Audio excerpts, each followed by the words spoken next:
Hey, Topping Airlines Math Industry, and we are going to take a look at the elevator physics, which is actually easier to explain than you think.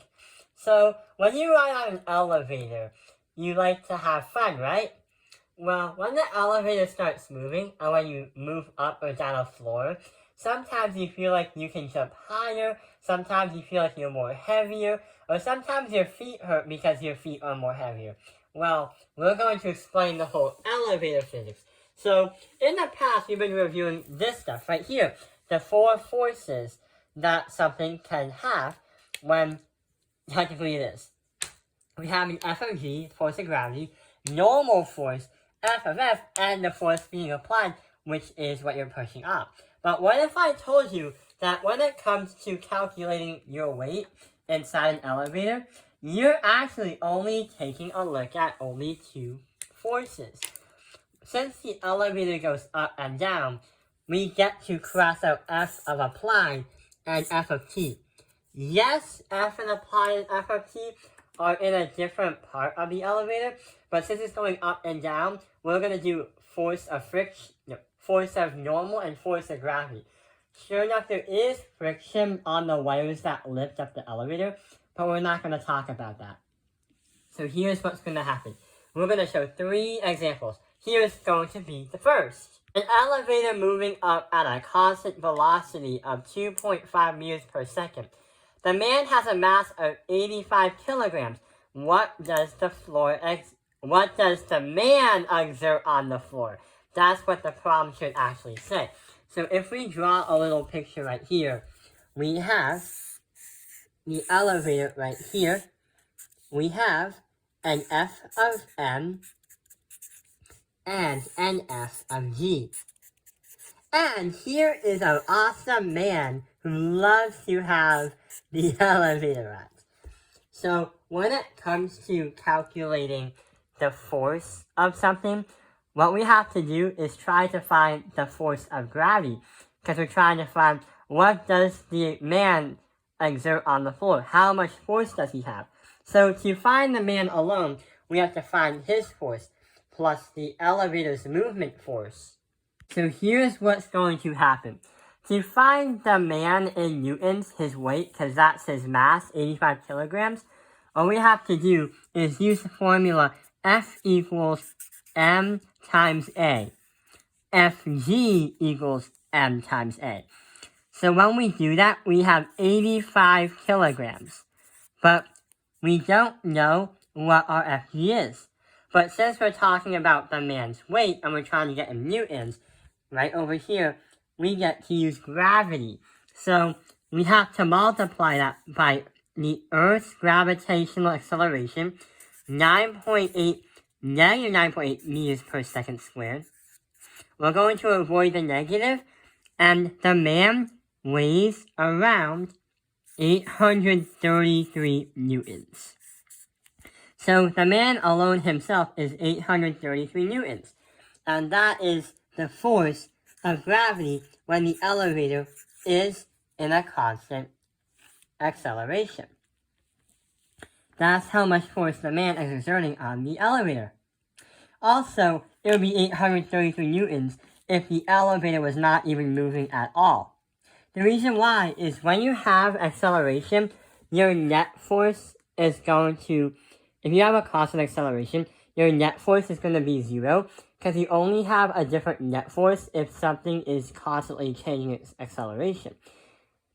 So nothing is changing except like where you are. So that is the example if the elevator was moving at a constant velocity. So in this scenario, we're going to have the elevator move up a few floors. When the elevator accelerates upwards from 0.0 meters per second to 2.5 meters per second, find the temporary exertion on the floor. So we're trying to find the exertion on the floor in newtons.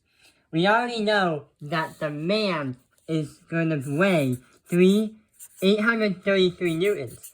What we have to do is find the exertion of the floor, the elevator in newtons. So what we have to do here is the reason why we say there's a temporary change of the newtons the floor is exerted on is because as you go from you're not moving at all to moving up, you feel like your calves or your legs hurt a little bit because the jerking of the upward force makes you a little bit heavier. And then after it, you feel it for a little bit. You don't feel it because the elevator goes into a constant acceleration. The only time you feel a jerk and you feel heavier is if the elevator is going up, but also the elevator might be going down. But the net force is not going to be zero. There is a net force when it accelerates to the Vmax, the maximum velocity. So here's what's going to happen. We have to calculate how much the floor is accelerating, the elevator's force along with the formulas. So we have to do F equals m times a once again, where we say that there's going to be 85 kilograms. That's the mass of the man, but we have to multiply that by 2.5, because that is going to be the accelerating, that's going to be the man accelerating up with the elevator. So how much temporary is that floor being exerted on? So the answer to this is going to be 212.5 newtons. And since that is the amount of newtons, or the weight, that's being added just by accelerating from 0 to 2.5 meters per second squared, we have to add the two. So the man's weight in newtons plus the the weight added because of the jerk or the acceleration of the elevator, that's going to bring me to 1,045.5. 1,045.5. And that is the amount of newtons that is going to be temporarily impacting on the floor when the elevator accelerates upward. But what happens if the scenario was a little bit different?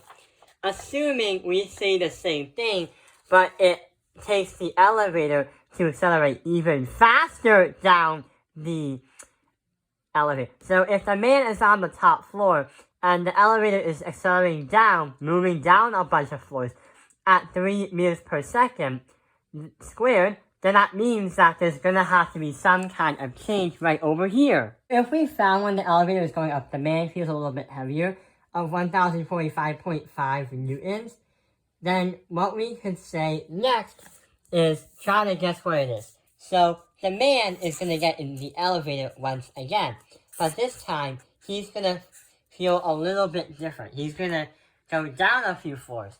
So we know the man is 833 newtons, but we still have to calculate the addition to the elevator jerking from 0 to 3 meters per second squared.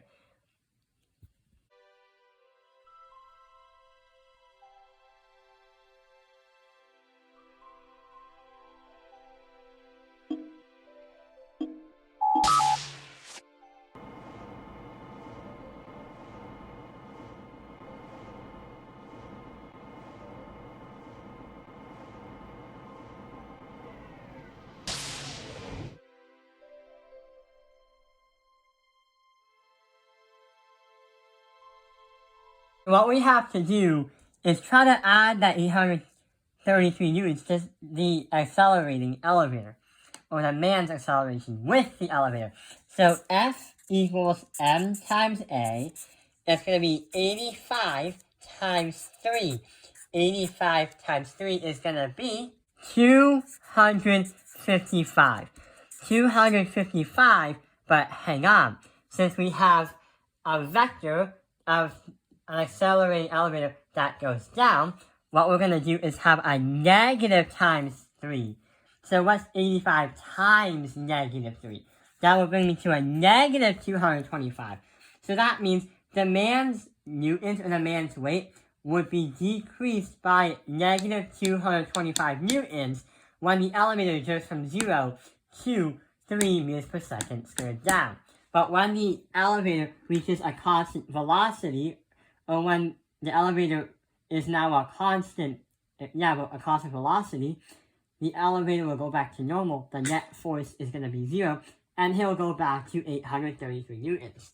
So 833 subtracted by 255, that's going to bring us to, that would give us an answer of 578 newtons. So the man would feel 578 newtons going down when the elevator jerks and goes to 3.0 meters per second squared down the elevator.